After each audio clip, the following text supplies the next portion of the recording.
Auckland Council has published new rates bills for the coming year, and its take from residents and businesses has skyrocketed by close to $300 million, despite falling property values. You'll know about those. In May, the council agreed to a 5.8% rates increase. However, the standard way of calculating that number is masking that the council's total rates take has increased by 9%.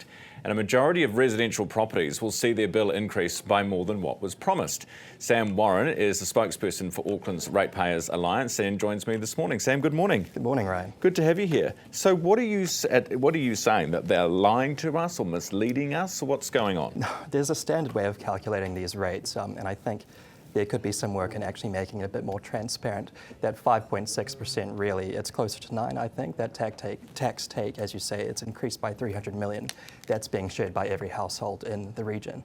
So how can they say 5.8 if it's actually 9? Well, there's a hypothetical property in the difference of rates they paid last year to this year. Now that property doesn't exist and the market has moved, so really the number is much higher. So they're basically using old numbers.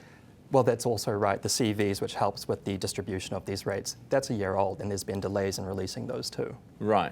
So how much are you saying we are effectively going to be paying on average? Well, it depends on the property, but it's about closer to 9%. My colleague, she's paying 10.2% where she lives, and she's irate. And she did ask me the question, am I getting 10% more from council? She said, absolutely not. So, look, there'll be a few grumpy Aucklanders looking at this. Right. And what about, I mean, we've seen lots of councils manage to bring their increases down considerably. Whanganui was one that did it. Nate, the mayor was talking on the radio the other day at 2.2% or 2% or something like that. 2.2, yes.